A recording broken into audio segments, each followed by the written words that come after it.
पाकिस्तान का मैच हुआ, ज़बरदस्त हुआ। हालांकि दोनों कंट्रीज देख रहे थे कि उनकी टीम जीते, लेकिन जिस प्रकार से पाकिस्तान खेले और भारत हारा, तो ये देखा गया है कि सोशल मीडिया पर मोहम्मद शमी जो बॉलर है भारत के, उनके ऊपर काफ़ी टिप्पणियाँ की गई है। तो आप भी जो है स्पोर्ट्समैन थे, क्रिकेटर थे, इसको कैसे देखते हैं आप?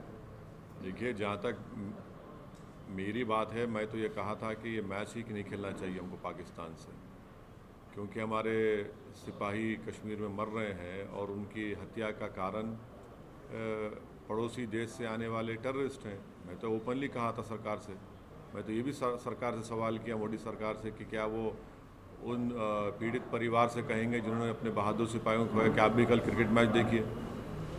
अब रहा सवाल जहाँ तक कि मोहम्मद शमी को निशाना बनाया जा रहा है कल के क्रिकेट मैच की हार का, ये तो ये बताता है कि फ़िरक़ा परस्ती, रेडिकलाइजेशन और हेट्रेड मुस्लिम्स के ताल्लुक़ से कितना बढ़ चुका है। एक टीम में 11 खिलाड़ी होते हैं, 11 खिलाड़ी में एक मुसलमान होता है, तो आप उसको टारगेट कर रहे हैं लोग। भाई, खेल में तो जीत हार होती है ना, कोई टीम जीतती है, कोई हारती है। तो इसमें एक मोहम्मद शमी को टारगेट करना ये बताता है कि हेट्रेड, रेडिकलाइजेशन और कम्युनलाइजेशन कितना बढ़ चुका है और कौन फैला रहा है इसको। ये तो जवाब देना पड़ेगा। क्या बीजेपी की सरकार कंडेम करेंगी उन लोगों को जो आज 11 में से एक प्लेयर को जो सोशल मीडिया पे उसको ट्रोल किया जा रहा है, उसको अनाप शनाप उसके बारे में बकवास बका जा रहा है? ये शर्म की बात है, अफसोस की बात है। वो तो इंडिया की टीम के लिए खेल रहा था ना। सर, उत्तर प्रदेश में प्रधानमंत्री जी की रैली हो रही है, अभी काशी में चल रहा है, थोड़ी देर पहले सिद्धार्थनगर में हुआ। मेडिकल सुविधाओं को लेकर काफ़ी बात कही जा रही है, कई चीज़ों का उद्घाटन कर रहे हैं। और उसमें योगी जी ने भी कहा कि आज़ादी के बाद जो लोग मेडिकल सुविधाओं से वंचित रखे, जिनकी मौतें हो गई, उन लोगों को एक तरह से श्रद्धांजलि होगी, जो सुविधाएं दी जा रही हैं। तो योगी को श्रद्धांजलि दो बोलिए, जो गंगा पे लाशें तीर रही थी, जो नदी के किनारे जो कुत्ते लोच कर लाशों को खा रहे थे, उनको भी श्रद्धांजलि बोलिए, बोलेंगे उनके लिए। वो जिनको जलाने के लिए लकड़ी नहीं मिली, अंतिम संस्कार के लिए दफनाने के लिए ज़मीन नहीं मिली, उनके बारे में बताइए। योगी ये कहना चाह रहे हैं? योगी को ये भी कहना चाहिए ना, उनको भी दीजिए आप। फिर बताइए उनके बारे में क्यों नहीं बोलते योगी? ये तो ड्रामा कर रहे हैं। आपको हम आपको फिगर्स दे रहे हैं कि उत्तर प्रदेश सरकार में आज शॉर्टफॉल है सब सेंटर्स का 13,944 का।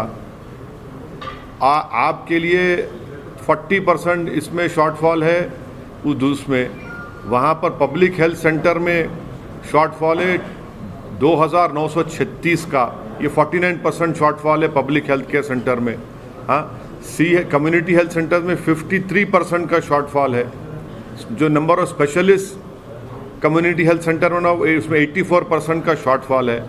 और क्या प्रधानमंत्री इस बात को भी झूठ कहेंगे कि उन्हीं की सरकार ने 22 नवंबर 2019 को पार्लियामेंट को ये जवाब देकर बताया कि उत्तर प्रदेश में 3,165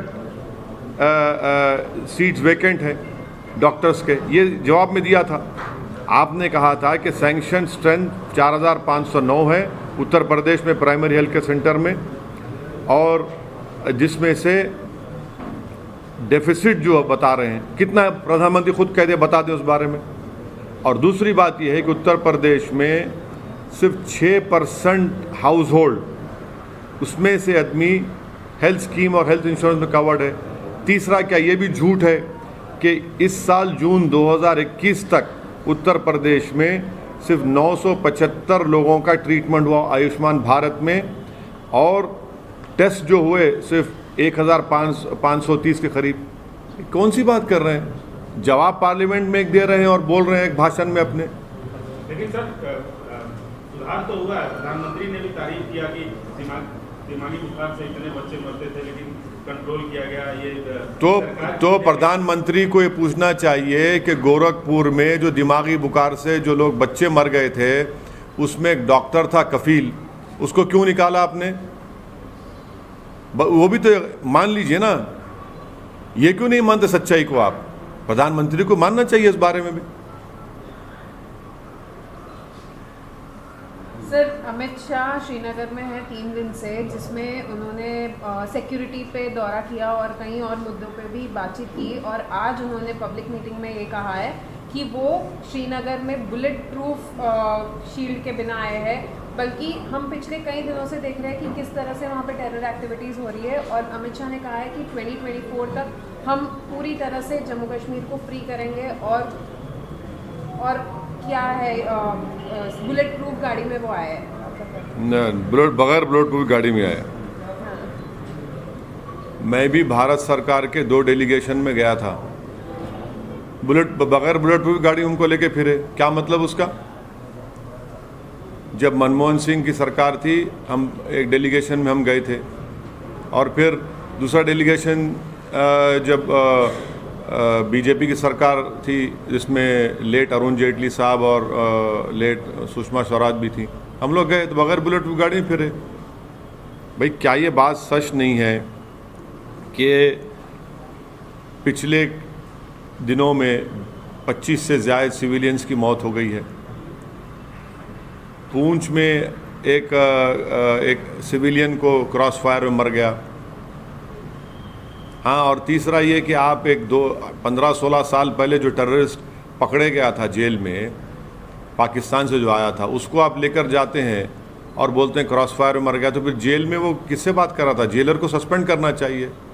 चौथी बात यह है कि वैली में कितने मोटरसाइकिल को आपने रोक के रख लिया, 2 व्हीलर्स को। वहाँ पर छोटे स्कूल के बच्चों के बैग की चेकिंग हो रही है। ये सब क्या हो रहा है? फिर हमको भी गाड़ी में बगैर बुलेट गाड़ी में लेके फिरे थे। सवाल ये नहीं है ना, सवाल ये है कि वहाँ पर ये हत्याएं जो हो रही है, यहाँ पर जो हमारे सिपाही मारे जा रहे हैं, उसके बारे में सरकार के पास कोई एक्शन प्लान ही नहीं है। सर, 100 करोड़ के करीब डोज होगा वैक्सीनेशन का, पूरा सेलिब्रेशन हुआ, आपने भी सेलिब्रेट किया क्या? देखिए, चीन ने 200 करोड़ वैक्सीनेशन लगा दिया चीन में, और वो किया उन्होंने सितंबर में। भारत में 100 करोड़ यकीनन वैक्सीनेशन लगाए गए हैं। कितने भारतीयों को लगाए डबल डोज? सिर्फ 31%। और फिर यही मोदी सरकार ने कहा था कि 31 दिसंबर 2021 तक सबको डोज लग जाएगा, 2 डोज लग जाएंगे। उस वक्त के जो इंफॉर्मेशन ब्रॉडकास्टिंग मिनिस्टर थे, उन्होंने पब्लिकली सरकार की तरफ से स्टेटमेंट दिया, तो भी झूठ साबित हुआ। क्या आप 2 महीने में इतने इंजेक्शन लगा पाए, वैक्सीनेशन लगा पाएंगे? नहीं लगा पाएंगे। अगर यही रफ्तार चली तो आइंदा साल 22 मार्च अप्रैल तक 2 डोज लगेंगे लोगों को, पूरी जनता को। और दूसरी बात, प्रधानमंत्री बोलते बगैर VIP कल्चर। अरे 25% तो लोग अब खुद लगा लिए ना, उसमें सरकार का क्या रोल रहा? 30% प्रधानमंत्री बोलते कि मेड इन इंडिया। कहाँ मेड इन इंडिया है ये? 90% तो ऑक्सफोर्ड जेनेका की वैक्सीनेशन लगाई गई है, और वो बनाई गई बरतानिया में। उसको बनाने का इंतज़ाम यहाँ पर पूना की फैक्ट्री को दिया गया। 10% यस, जो 10% वैक्सीनेशन लगाई गई वो भारत में बनी। 90% तो वो तो इंग्लैंड बरतानिया की बनाया गया है, वहाँ बनाया गया है। तो इस पर भी सच्चाई नहीं है। लास्ट में आप लोग बोलिए, आप लोग मोटरसाइकिल में फिरते, गाड़ी में फिरते? भारत में इतने लोग, नौजवान लोग, काम करने वाले लोग, मेहनत कश लोग, सब मोटरसाइकिल पे फिरते, और उनको पेट्रोल डालना पड़ रहा अपनी गाड़ी में। और बेहतरीन काम यह है कि जब पेट्रोल स्टेशन पे जाते 106 रुपये 107 रुपये का 1 लीटर डलाते, तो उनको सामने पोस्टर नजर आता नरेंद्र मोदी जी का, खड़े हुए नमस्ते करते हुए कि बेटा देखो मैंने तुम्हारे लिए इंतज़ाम कर दिया, 106 रुपये पर लीटर कर दिया। वो भी तो श्रद्धांजलि दे रहे हैं वहाँ पर उनको। सर, उत्तर प्रदेश में आप फिर रहे हैं, प्रधानमंत्री जी काशी में गए, आप भी जाएंगे? कहाँ पे? बनारस। उत्तर प्रदेश के जहाँ जहाँ विधानसभा पे हम लड़ेंगे वहाँ जाकर कैंपेन करेंगे। क्यों नहीं करेंगे कैंपेन? हम तो जा चुके ना बनारस को, आपने कवरेज भी किया वहाँ पर। सर, कितनी सीटों पे लड़ेंगे अभी तक क्लियर नहीं हुआ?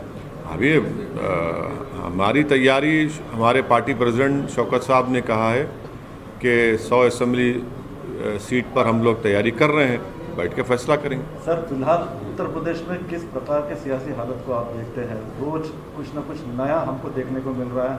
इधर से उधर, उधर से इधर, आया राम गया राम बहुत देखने को मिल रहे हैं। आप पर भी उसका जो है असर हमको देखने को मिल रहा है। तो आपकी नज़र तो फिलहाल उत्तर प्रदेश पे ज़बरदस्त पहली नज़र है, तो कैसे देख रहे हैं? हम अपने रास्ते पे सीधा चल रहे हैं, हमारा रास्ता सीधा है, हम उस पर चल रहे हैं, सिरात मुस्तकीम का रास्ता है, उस पर हम चल रहे हैं बराबर।